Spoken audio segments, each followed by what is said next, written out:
All right, let's get right to the heart of this thing.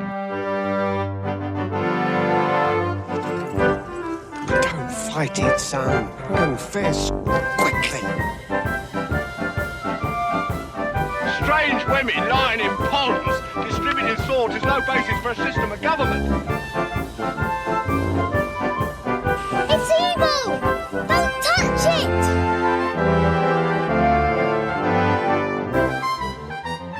That was only one of the many occasions on which I met my death. Hello, welcome to Framework and our new series, and now for something completely Gilliam.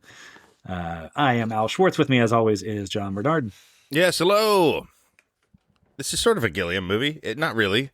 He didn't direct it. It's a Python movie, and therefore he is one of the auteurs of it, I would say. You know, he's involved in the writing.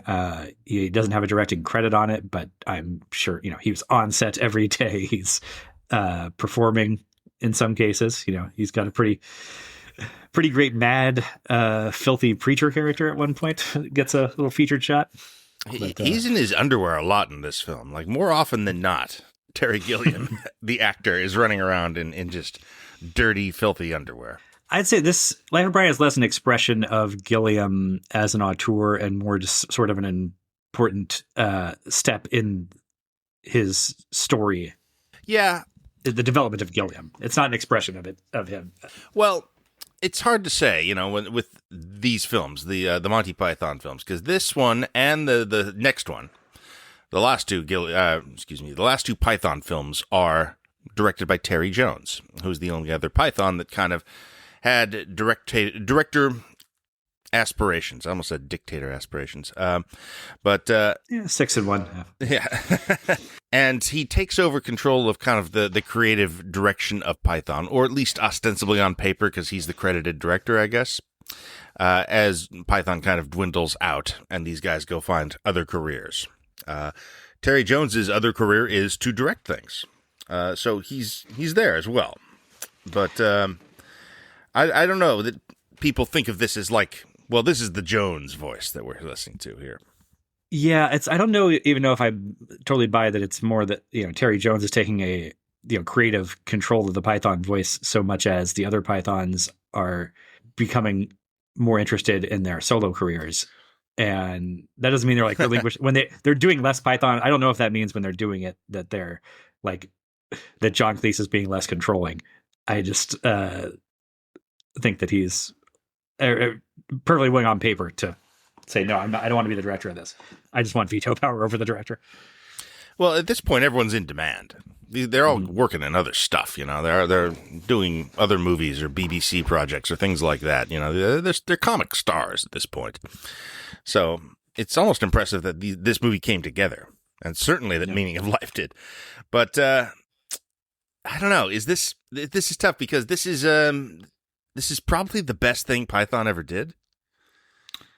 I mean, it's hard for me to put things above Holy Grail. It's sort of iconic. But I think what it is, and why we wanted to do it, even with its questionable provenance in the Gilliam filmography, this is still just kind of an important movie. It is something that's going to come up right away when you're talking about film satire and, comedy's importance to culture.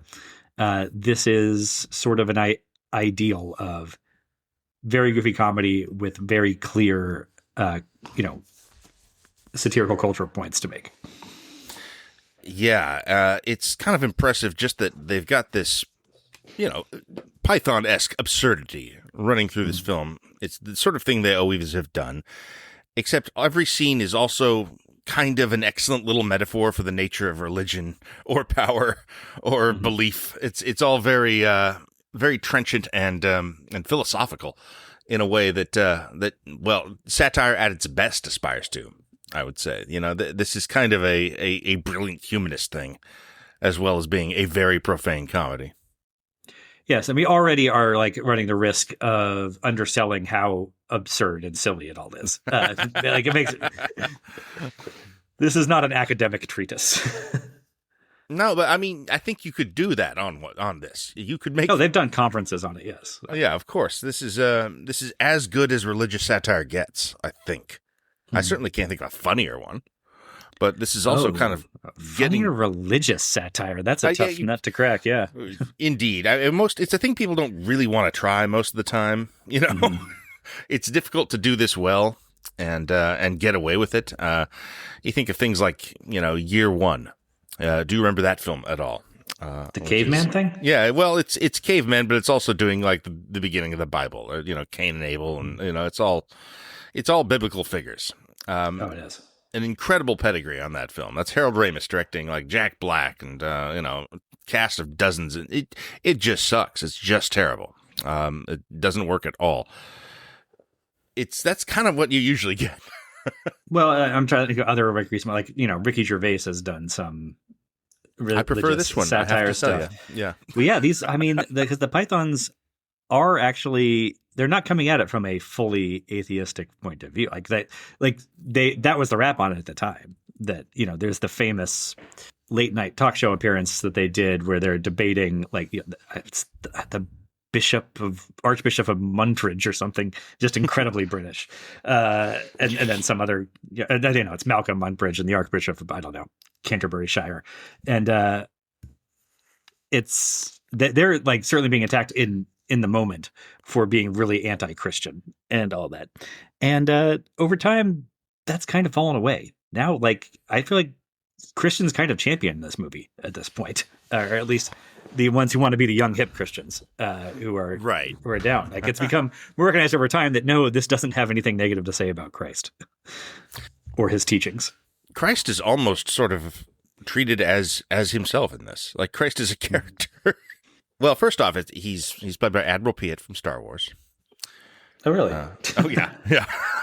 one of the Imperials plays Jesus in this, but he's also, well, I guess he's living a parallel life to Brian, and doesn't really go beyond that. But his one big scene, which is the Sermon on the Mount, of course, is kind of one of the greatest little gems of a scene in any comedy because it's funny just in and of itself. The Pythons are funny. Eric Idle in particular is really good playing this asshole character. Yeah, it's a funny sketch. Yeah, but it's also like kind of this crystal cut metaphor for people misunderstanding the teachings of Christ and just kind of not fully understanding what he's talking about because it has to get to them. They're far enough away that they're just going to misinterpret it, and they're sort of fighting amongst themselves and being assholes at the same time. So he's not. The sermon isn't done yet, and they're already bickering amongst themselves about blessed are the cheesemakers, and of course the man is immediately mansplaining that it's obviously a metaphor. It refers to any manufacturer of dairy products. Yeah. It's so good. And then they finally get to the meek thing, and it's just like, oh, the meek. That's so good for them because they've had a time of it. It's that's such a good funny. But yeah, I mean, that's about as much as it touches Christ. The rest is sort of biblical epics and the nature of organized religion. And okay, which is a separate thing. There's something else to that, too. Did you, by any chance, go back and watch that talk show? No, I haven't seen it. Thing? Mm-hmm. Oh, you never seen it? No, I thought everybody our age had. Or at least, with our Christian background in churches. It's remarkable because I saw something that's kind of apocryphal. I don't know if it's been confirmed that maybe the bishop and the other guy that are debating them missed the beginning of the movie. And so it does seem like as it goes on that they're not clear on whether Brian is supposed to actually be Jesus or not in the movie. And he's very clearly not, but they're arguing as if he is. And, the movie's getting banned as if it is. And it's so clear in hindsight, both why those people are offended and why they're wrong, because the movie has nothing negative to say about Christ. It has all these negative things to say about Christians. And so it's not, they're posturing as though they're defending the honor of Jesus, but really they were the ones who were prickled by it, and they're defending their own pride. Yeah. That's sort of an evergreen well to go to when it comes to comedy. Pride is kind of a big theme in a lot of religions. One of the major sins, as it happens, and that is on full display here, not just among the religious. That's the other thing that really jumps out to me here. That for people could be offended in 1980 or whatever by how hard this comes after religion. Watching it in the 21st century, what jumps out to me is that it is just as interested and maybe more pointed in its going after left-wing politics. Oh, it skewers the fuck out of them. Takes them behind the woodshed, man. Absolutely. The what is The it? Popular Judean Front of People's Judea? Front? Oh no, it's that one. That one, yeah. That No, he's over there. is the meanest, angriest shit in the movie, and does it play now? It plays so good, right? This is the South Park stuff. In fact, this whole movie is like proto South Park, really. You know, it's kind of impressive that this gets away with being sort of as sharp and as angry and as funny as South Park without ever once doing like big floppy donkey dick. You know, they don't really go for that sort of vulgarity.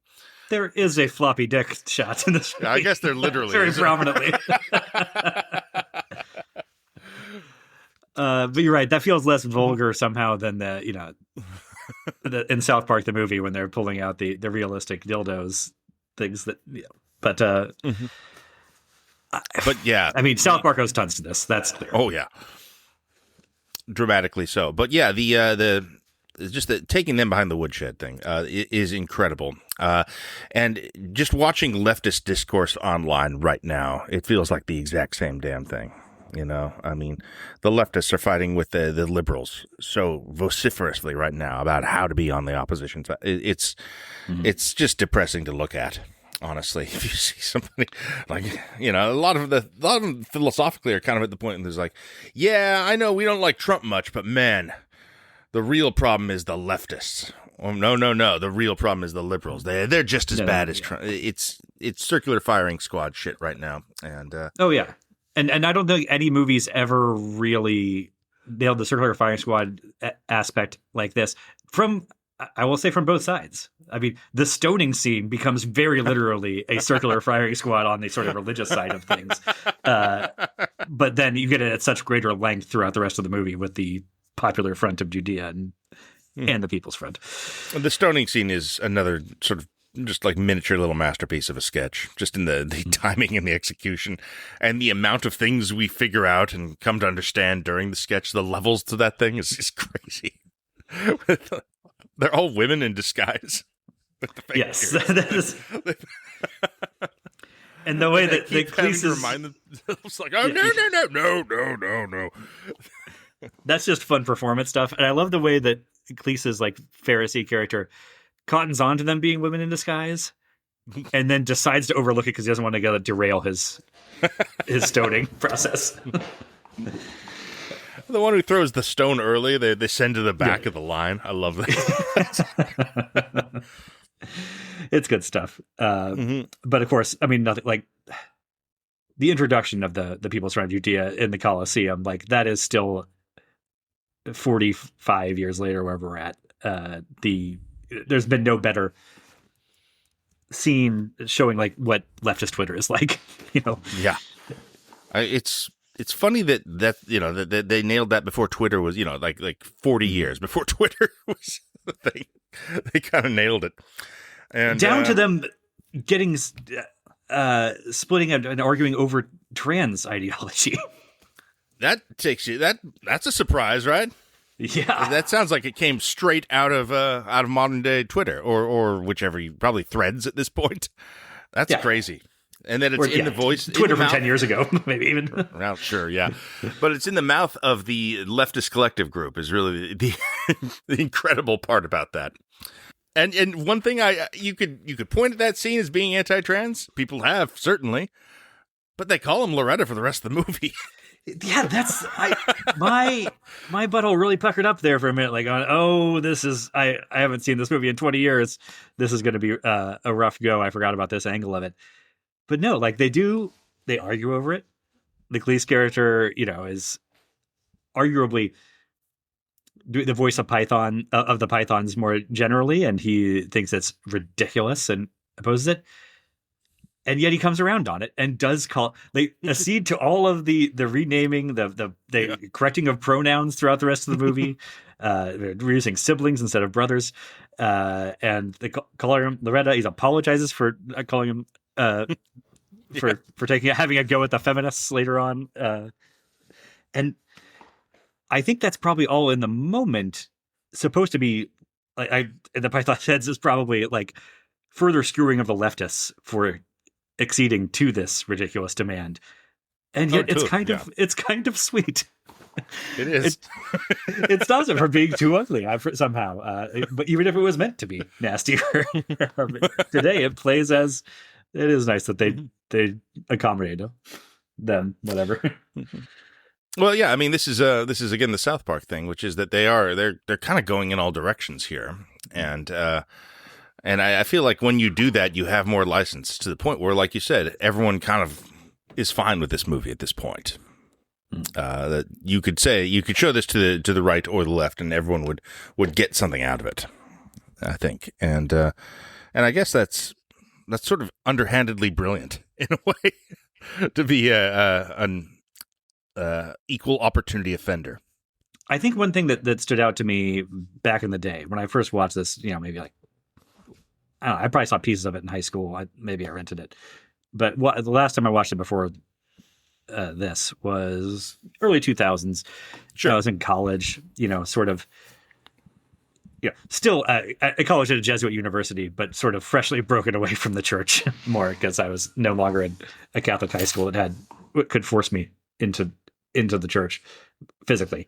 But back then I remember having a sort of kind of negative reaction to it and thinking that like, that they're doing the South Park thing. They're both sidesing this. It's different to be punching up at the church on one side and punching down at these totally ineffectual leftist groups especially in the Bush era. I feel like, I don't feel like we need to kick the liberals while they're down anymore in that moment.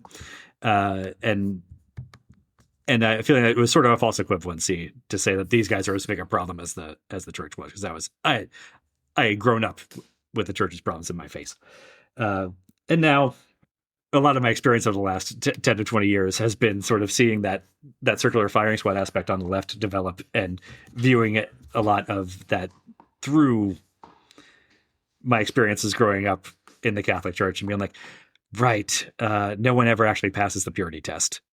And everyone's kind of a hypocrite, and it's so easy to sort of forget about the actual ideology and the important parts of the ideology and just get lost in the public stonings of it all.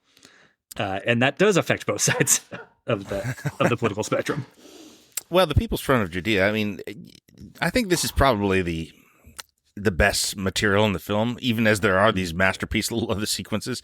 This is just they're kind of all hits with these guys, and that scene like right after the questionable trans scene is just a different way of getting at the same thing, which is like, aside from the aqueducts, what have the Romans ever done for us? Which is sort of when they actually play that out, you're kind of like, oh, wait a minute, I actually hadn't really thought of that at all, but that's a good point. That is a really strong argument for state power.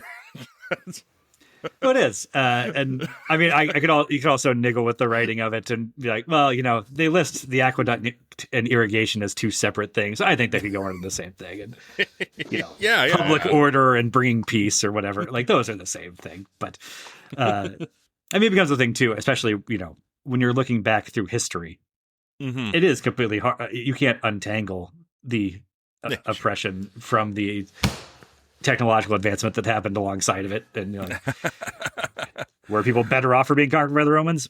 Probably not. But then you have to go through this incredible counterfactual of when would they have developed these irrigation systems if they had been left unmolested? Who knows? It's just kind of impossible to untangle as a thought experiment. And they're great skewers of history and sort of the assumed perspective that we have on it. And that's something they've always done. Certainly do in Life of Holy Grail. I mean, that's kind of going on in Meaning of Life too, a little bit, now that I think about it. It's sort of one of their things, really. I felt like this when we did the Holy Grail episode, which is that I feel like I'm giving them too many laurels, too much of a pedestal to place them on when they're such absurdists and such comedians, but they are smarter than what we take that to mean nowadays, I think. Without being the sort of warrior poets that everyone's so fucking sick of on the stand-up podcast circuit. Yeah, that there's a lot less grandstanding here, or it doesn't feel like grandstanding from the vantage point of 40 years on. Maybe so. Yeah. I mean, they kind of are these guys a little if you see them now.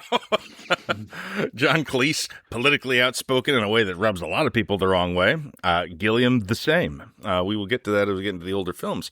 But he's making jokes now about like, I'm a black lesbian. It's the only way you'll listen to me these days. You know, thanks, Terry Gilliam. That's awesome of you. They're 75-year-old men at this point. Like used to being very famous for 50 years. Yes, they are. Yeah, that's gonna we have a deforming effect. It's amazing that they're like tolerable at ever at all for that level of success for that long and adulation.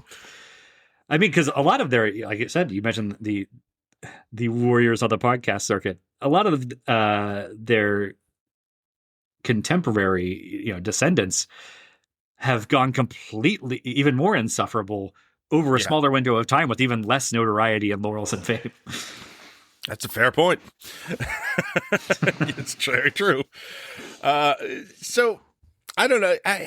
They are of such an older generation. What are these guys? These are not even boomers. No, they're boomers. Yeah, just barely. I mean, they're early. I don't even really think that's an appropriate term for British old people, but like it's of that generation, certainly. Right? Yeah, they're. Yeah, I mean, they like started their careers in the 40s and 60s. Yeah. Uh-huh. So they would. Yeah. Do we need to like talk about we haven't talked about Brian himself at all or anything? Oh well, sure. Okay, yeah. I mean, it's just sort of a lot of biblical and Roman scenarios, basically seen through the eyes of a bit of an everyman, I guess you'd say. Just a random, very much everyman. Yeah. I mean, the point of the title is to accent that. Mm-hmm. Sort of a picaresque. Sort of. Yeah. It's traveling around at the exact time of Christ's death, I guess. Well, he was at birth and death. He was born in the manger next door. The opening sequence is the wise men showing up to his manger by mistake and giving his terrible mother gifts, and then coming back when they immediately recognize their mistake and taking the gifts back and shoving her face first down. That's really good, that shove. Yeah, the shove is wonderful. It's such a good button on that scene. Because it's so unnecessary. He's already taken it back. It's the usual guys, Cleese, Palin, Idle, kind of driving most of the sketches. Mm-hmm. And then Graham Chapman as Brian, sort of the straight man. Terry Jones comes up and plays grotesques along the side, including his mother, who's his terrible British Jewish mother. Again, it's all playing these people as sort of 20th century British people in this biblical setting. That's really much more convincing than it needs to be. They're reusing sets from actual biblical epics. That's the vibe. That's definitely what it looks like. I would say this. I do think. I mean, I think that we kind of indicated that in Holy Grail that is the funnier movie, perhaps, but this is the better film. I don't know if I'm sticking with that, actually, because I think technically Holy Grail is a better made film. Like it is like just in the way it's photographed. In the nuts and bolts filmmaking of it, I think it is a better looking, better managed film. This one looks like they got loose on a set. They were given costumes and props and sets and just said, "Have at it, no planning, see what you can come up with." Kind of. For a second there, I thought you were going to try and say that this is actually the funnier film than Grail, and I was going to savage you for it. No. It is. I tell you what, this does have in terms of comedy that Grail does not. I haven't memorized every sketch in this one, which is nice. Right. That's what I was. That was going to be my angle of attack. It was like you could only make that from a point of privilege because you haven't driven every sketch from Brian to the ground. Well, that's a nice thing for Brian, though. Honestly, is that it's not as memorized in my brain. And I don't know the exact diction of every single syllable of this. I mean, some I do. I know the biggest dickus routine pretty well. But most of it kind of comes fresh, and that's fun. And that because it is all genius stuff, of course. I kind of agree with you. I think that Grail looks better. I kind of put that down to not less like the filmmaking acumen and more just I like there's more green. The exteriors here, it's just blasted desert. Yeah. There's Rocks not much to look at. and Scotland is nice to look at outside in the mists and everything, and the castles are cool looking. I feel like they have a better sense of how to parody medieval films than biblical epics, perhaps. Maybe. I don't know. I think, in general, biblical epics look worse than medieval films as well. Like, there's not a whole lot of really well shot of, I don't know. The Ten Commandments, I suppose, is well shot. It's not really, I don't like the look of that film, per se. It looks very... Yeah, I agree with you, but I think that might just be personal preference. Right, yeah. That I prefer the forest to the desert. That's going to be the difference of the setting between a medieval film and a biblical epic. I mean, there's costumes and shit, and Holy Grail feels more planned. I'll put it that way. Everyone's just in a That's soiled still not a word loincloth. I would apply to it. Fair enough. I don't know. It's weird. Brian almost has more plot than Grail because you can tell that the original concept was he was going to live a whole parallel life to Jesus, and really it's almost only the opening scene and the death scene. There's not a ton of... I guess he does develop a following. Right, yeah. After... but even that pops up like in the final 20 minutes of the movie. Like the main... the middle hour isn't tracking Jesus, like Bible stories very directly in any way. No. I mean, it's almost surprising they didn't go that route. They are doing... it's Pontius Pilate. They're doing Roman epic stuff, I suppose. All the scenes with the Romans. The the Romans go home scene with Cleese. Cleese is very funny in that. This is, I think, why this stuff all works. From the religious angle to the leftist group angle to the Latin diction stuff is these guys are writing what they know. And they are coming at this stuff from the inside as people who were raised in the British public school system, which was, run by the Anglican Church back in the day.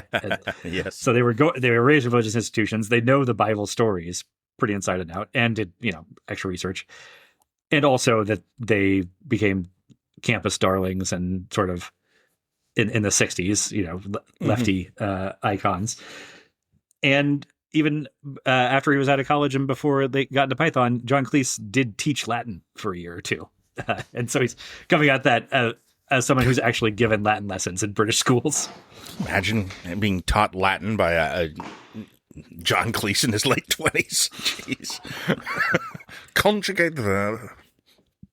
I mean, who knows how checked out he was at that point. I can't imagine his heart was in it. But he's channeling something very, as that Roman, he's channeling something distinctly British, I feel. Yeah, they all are. Graham Chapman, yeah. Is this, I would say this is probably a less successful performance than Arthur, but then Arthur, comes with a lot of baggage that Brian, by nature of what they're doing with him, does not. He's so purely just a small person who means nothing. So yeah, but maybe it's the wrong question to ask. I don't know. At the same time, Brian has to carry more plot load because there is more plot to Brian than Grail as it happens. Arthur just drops out for other people to do sketches for big stretches of that movie. Mm-hmm. Gets to score more laughs on his own. Chapman's an interesting case. He never really, he died so young. I think 39. Is that right? I'm going to find out. He couldn't have been much over 40, but yes. Drank himself to death, essentially. Wild another great tradition of British actors who just... Oh, he was 48. Okay, fair enough. I don't know where I got 39 then.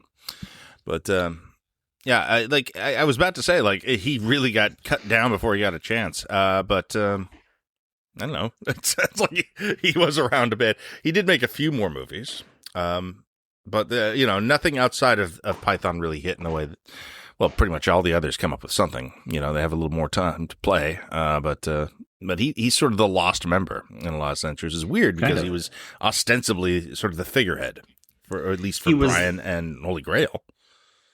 Yeah, he was their go-to lead. He's clearly, the other Pythons think of him as the best actor of the group, as I would look at it. Yeah. Because, Michael Palin could be a leading man. You know, we well- have a Jabberwocky episode where he is a leading man. He's got the look for it to play this role, but he'd rather be hopping around as an ex-leper, dancing around manure in the street. Well, I'm not taken with his performance in Jabberwocky. I am very much when he's doing these characters, though. Like, you know, he didn't really try to do leading man too much. Cleese was pretty good at it, I thought. Yeah. I mean, he was much more comfortable doing character stuff on the side, but he could carry a thing like nobody's business. I always thought, like, he's probably the most naturally talented at that sort of thing, Faulty Towers and what have you. And I mean, some of that comes, not to be shallow, it comes down to height. He's got the cameras or filmmakers or whatever, or audiences just gravitate to the tallest person in the room and are willing to like let them lead the way. he has a striking presence. There's no question. Yes. I mean, you know, we made the Farrell comparison. I think they're very accurate. Idol's an interesting case. I don't think he works as a lead as often as not. He's a great supporting actor, though, and he's got a wild ride afterwards. He does a lot of projects after this. Spamalot, I believe, is his baby solely. He writes all the songs and he does the stage musicals, all that stuff.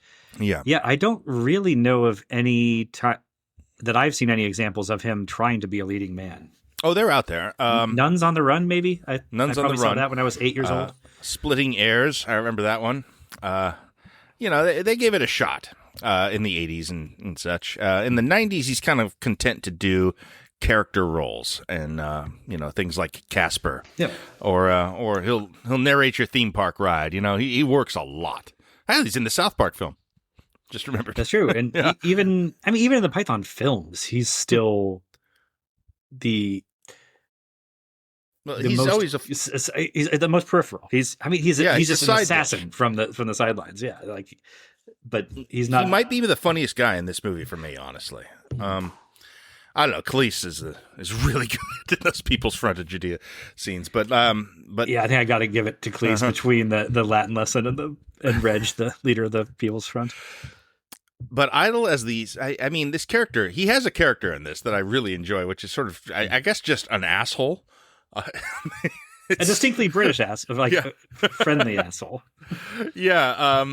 The guy, I think there's continuity between this character in the beginning. He's got a hat. He's got a consistent hat. Where he's at the Sermon on the Mount, just being a prick for no reason. And then getting crucified at the end, next to Brian. And indeed takes Brian's spot when he's given the pardon. And then tries to argue his way back onto the cross. It's like, no, I'm just joking. It's not me at all. It's so good. Bloody Romans can never take a joke as he's being spared from crucifixion. He's so funny in this to me. And the thing with the guy who tries to lighten the other convict's load and picks up the cross. And the other convict just runs off. Yeah. Idol's the perfect button on that too. He's like, "Oh, he showed you, didn't he?" Got one on you, yeah. Yeah, it's so good. And then as they are putting him up, like the guy still doesn't want to be too big of a bother Romans. He's like, okay, but if he comes back, you will let me down, right? Yeah, sure, whatever. Yeah, I don't know the ending. Should we wait on the ending? I mean, Idol is responsible for the ending. You know, wrote the song, which I think really ties the whole room together. It is, maybe the biggest miracle of this movie is that it goes for the ending it does have, and gets out with the audience still kind of smiling. Gets out clean, you might say. Yeah, this is a film in which the protagonist is basically he dies. He's crucified. And the entire ending is a series of miracle escapes collapsing. Like there's like 4 different opportunities for him to get off the cross, and just by happenstance or bad luck, or just the general ineptitude of the people he's been dealing with. Yeah, it's the people making decisions to be, or if not deciding, being too solipsistic to actually help him. Mm-hmm. And it just it could be, I mean, this could feel like a Michael Haneke film, honestly. This is sort of like grim and dark kind of material that they're playing with here. And I remember as a child being struck by it. I saw this too young, but then that song comes in, and and they're just sort of everybody doing a chorus line on the crosses on the hill, singing "Always Look on the Bright Side of Life." And this becomes one of the great endings. And yes, a funny one. You know, this is one of the most popular songs for funerals to this day. I buy it. I mean, Yeah. that tracks. Because it is it's kind of a great sentiment for the end of your life in a sort of in a grim sort of way. Because it's not too nihilistic, but it's funny. It's the sort of, don't take things too seriously, because we're all going to die. But in an upbeat way. Because we're all going to die, and because it's ashes, ashes, dust to dust, it is just a lovely miracle that we get our minute to fret upon the stage. That almost whatever we do with it is a great thing, and that we just got to do it. This is the kind of comedy that works for any funeral, really. This is the sort of thing that will... put kind of a smile on your face at the end at a moment that should be dark, which I guess is miraculous, really. Like that, this film achieves this sort of flippantly, almost. Yeah, I mean, you're totally right that without this, the ending of this movie is like half a step away from Dogville. It is like...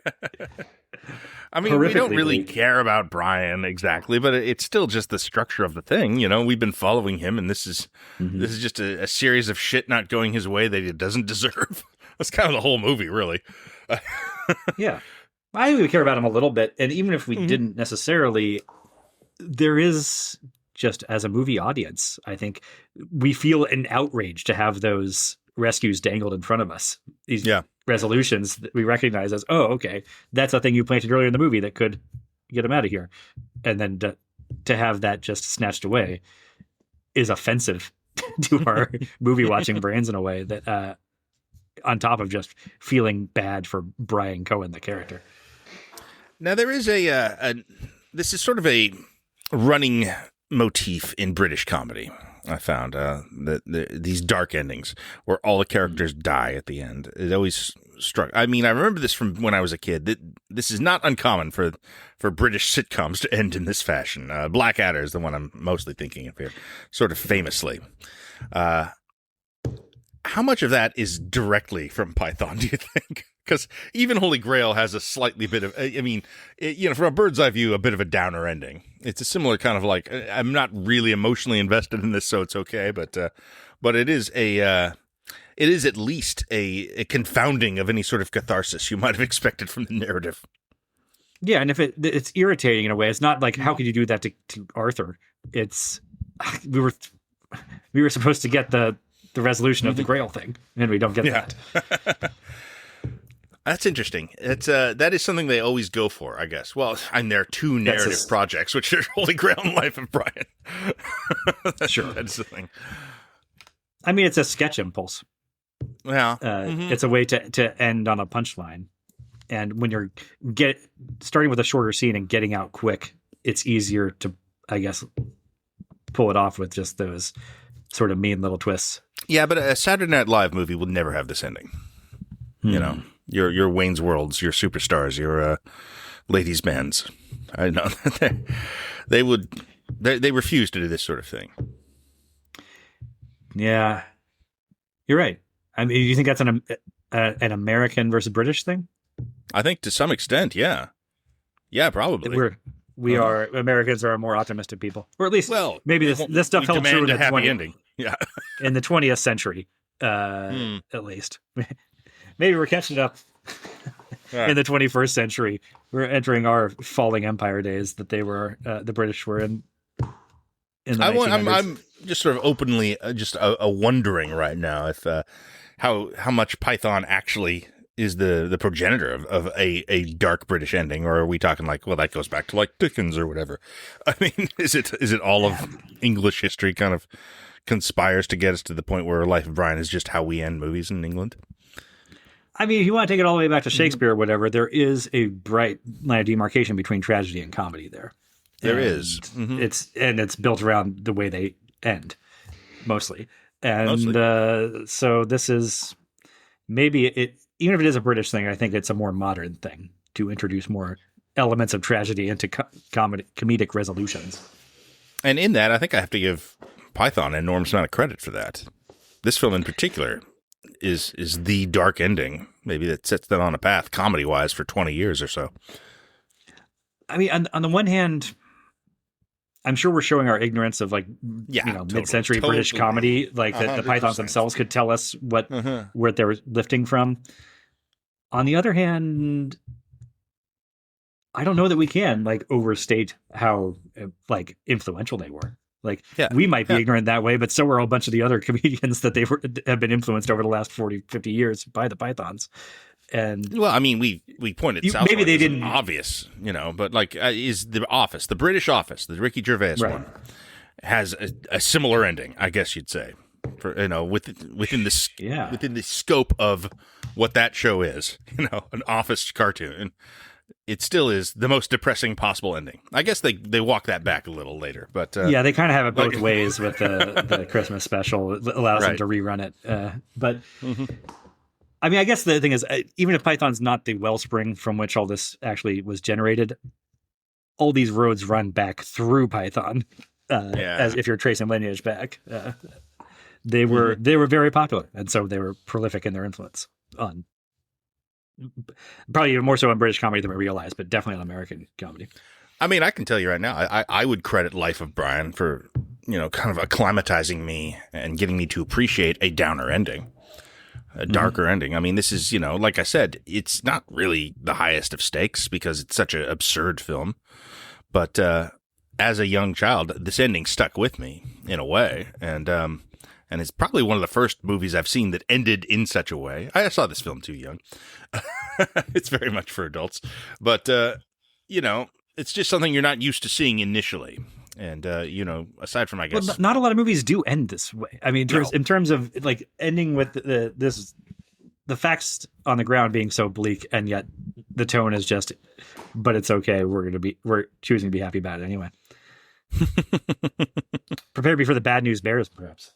They just lose the game and then celebrate anyway. Yeah. It's true. Yeah, I mean... I don't know. Maybe we're overstating this to some extent because it is such a sketch movie. It has the narrative spine, but even still, no, I don't think so. More than the narrative spine to me, though, it's like the sketches are thematically on point. That they are circling the same things. Well, that's what it's about, really, and that's ultimately what the film should be remembered and discussed about. I suppose is how much it's actually saying and going for, and it's frequently kind of just throwing itself into the fray of big ideas. The Jehovah stoning, the Sermon on the Mount, all these scenes, all the PFJ sequences, it's all to sort of an angry point, and it's very funny. I do think this stuff kind of falls back a little in the back half with the where they think Brian's the Messiah. We kind of have a comic engine that it runs on for a little while, and it's funny, so it doesn't matter. But I think most of the best bits are in the first half until the very ending. Yeah, it's also funny that in hindsight, people talk about this movie as though the part where he has the mob following him as when he doesn't want to be the Messiah is the entirety of the movie. Like you would think from a lot of that, reading the plot description of this movie that starts in the first act, right? But it's a third act development. Maybe a half hour left when that gets going. And that, I don't know, I kind of like and hate that stuff. It's funny to me watching it this month. I was taken by oh yeah, this is the thing that I see more in a horror context now. They reminded me of things like Darren Aronofsky's Mother and Fight Club, where these sort of the mob will not take no for an answer at a certain point, and there's a terror to that. But this obviously is playing it for laughs. I mean, you could say it's not funny. I think it's incredibly funny when he tells him, "All right, now fuck off," and then there's the pregnant pause, and Cleese goes, How shall we fuck off, my lord? No, it's very funny. Yeah, the crowd answering with one voice is really funny. I like that a lot. It's the best that gag has ever been done. Yes, when you're being berated by Brian's mother, and they're all like, "Okay," as one big group. Yeah, all that material does work. I do think it's just not. It doesn't quite have this. Well, I don't know. I guess it does have a bit of a social political angle to it, which is that this sort of decimated populace is kind of desperate for a leader, a belief system, any leader in any belief system. And that is maybe where religion comes from. It could be the gourd, it could be the sandal. Mm-hmm. So it's still doing its thing there for sure. I don't know. I mean, I'm kind of just waiting to get back to Pontius Pilate when we get to that section of the movie, though, because he's so funny. That's my favorite Palin bit in this. Just his control of that one scene in particular. It certainly was when I was 9 years old. Do you think it's funny? But no, the game of it, though, that if they laugh, he sends them to gladiator school. That's really good. It's a very good bit. Yeah, it's full of good bits. I mean, maybe we should to close up. Maybe the most Gilliam part of this, which is the UFO interlude. I heard he directed this. That he guest directed the UFO bit. I'm not sure if that's you just true. kind of figure when there's something with puppets or cartoons that it's him. I mean, to me, it's sort of classic Python. It's also one of the least successful gags to me, as a middle-aged man. I do titter a little bit at how they drop him right back into the chase without. It's not actually a Deus Ex Machina because it doesn't solve the problem for him. It's just an aside. Oh, nothing changes. Literally, it's just like 4 minutes of that you could lift out of the film entirely, and it would not be noticed. And that's, I think, maybe why everyone thinks Gilliam directed it. It does feel like an after the fact kind of thing, but it is it's creepy puppets. That's fine. Like them, we're going to see more of those. As we go over the films of Gilliam here. Next, we're going to go to Time Bandits next, correct? Yeah, that's the next one. I haven't seen that one in 20 years either. I think and probably a creepy puppet or two to be found in there. There's some shit in that one, yeah. That's a good one, man. I think I'm excited to revisit that. Let's see. I think we'll probably talk again about Terry Jones and Monty Python while we're doing this series. They've got The Meaning of Life yet to come. Yeah, I think at this point, might as well. Regardless of who's credited on that, we've done the other two Python movies. We got to do the last one. Mm-hmm. Especially because he did direct a short film that opens that one. Oh, I love that. All right. Well, thank you for listening. This has been us on Life of Brian, and we'll be back later with Time Bandits. Thanks for listening. Distributing thought is no basis for a system of government. It's evil! Don't touch it!